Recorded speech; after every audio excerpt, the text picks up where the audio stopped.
Hello ma'am, pung dramathai makai tare ayuki chak chaba loire kharam chare kharam chana tree thabak chana ki basing chana tree akhoi yumda lehoba sing khara cha thoe adu minus some ayuki de punna kaya samina te nungthang de sum pun punna chamine ba daily blog gumba namake aina khan bani ado daily blog sisu heng number do ngamdre koi ma cha sisu chet pa fasana haira abni na pamba su ya tre ko thado oga question sana ki pochai pai ba ya da basing paishal loni yam sena be mathau se tare tura kap kani adu mina tawrabani na ko daily blocks number have sum koi thabak tawriba sing do namjan gadaba oibani na koi ki thabak se sum khitang thengdai hai tare ko ado namdana mu laibada ko yang na loiraga angang mi yengadaba ma laibadina daily blog se namninga su namba ngamdre aina su mi ki daily blog yang matam de amna nungai ba ko mathang nungmata bina tawjaba sing do sum bit yaubade ba ko adona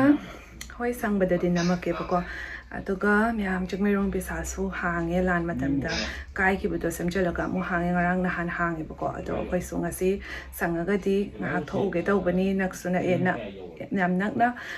Vishal ama hangak pa haibase yam nungaire akoina pochai leibada yam nungaire ni ko aduga summer collection su myam la amani ngasi di chat pa yai chatlagati soidana namjera ke ko myam nupi akoina thage braids lakpa matam haibase koi isa se comfortable oide yam na nungai jate aduga lengba khotpa koi ba chatpa sum ama tawba su kaya tawningdabani ba ko isa da comfortable oidabagi damaktani ba adu mayam da tawningdri do ko ado koi comfortable oina lainabagi damakta aina myam da product ama ucharake Miyam asigi everteen ki period care disposable period panties sijina bada yamna nungai bada oil relax feel oiraga su laigani akoina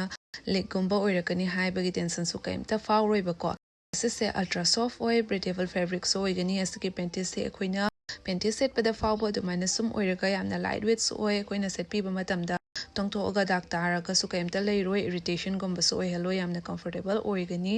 lengba tumba ama exercise tawba boiro ko yamna nungai bdo oidoini aduga 360-degree protection full back to front coverage pigani akoina heavy flow oiba matamda su zero leakage oidoini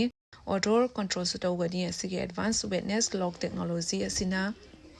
Myam asida 10 panties yawrakani 60 to 100 cm oiko medium to large oi age size sina asisina front oidoini blue line chain basina ko stretchable so oi mai khwang se so koina set piba matamta na ba khotpa dak ta ba kaimta tawreba ko asisina maning oidoini yamna su nungai bado oiba ko aduga mapan se su kaimta na ba oiroi koida set piba matamda sumaina laire ko design se ai ucharake phasana sumaina laire aduga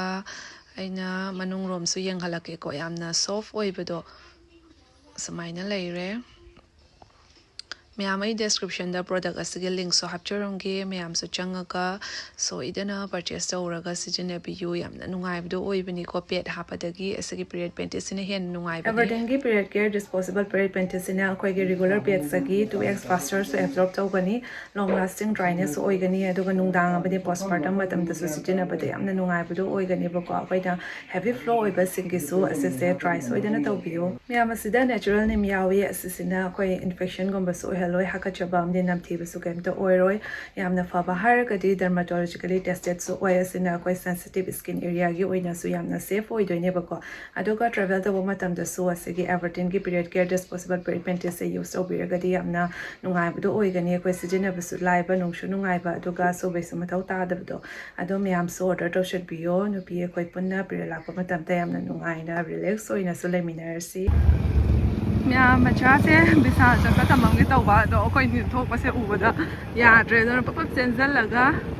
phi set piraga puthore asanadi wa suwana pura chatpai se gyan tai ba pam de yoraga mu charake machase leire to show to bin to leire pa daga su po jari na kan se ga su pa Siya pai siya. Sakot.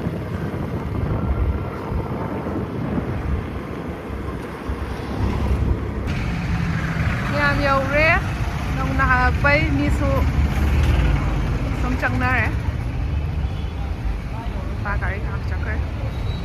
Kasi Vishal su chow eh. Pikpa do oy di ba ko. Myam sida discount hari 1000 leiragana rupees 150 discount kapan sangam leire mayam asidana angang machagi ta leire nopagis nupi fazaba collection mayam yawe ai mate khara sum hapcharake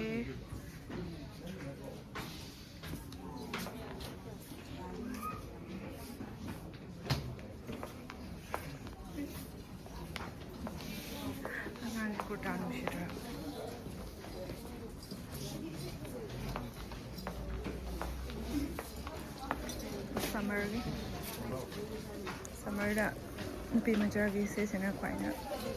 nungaire ba thank you kai sana kono sonda lai thabi tedi ko mana so da isi uina hair dryer ga yawi si kai da pai gri mana ka ma Sini. Sila kenapa nama saya miawe pepe lau. Sak thong bi cái đi sana ba hay cái rồi. Jadi. Siapa pasal ini? Jangan jadi macam saya, jadi masih di payah, sebenarnya jadi apa? Tahu itu. Arpi leire, ang kicir leire, yam sang na din ang maroy ke matang yan tana. Chat pa man tanda namay. Yes, pansing jang eh. Macam mungkin tu pansing jang eh, pansai bro, kapan kita viral kan chat pa lo.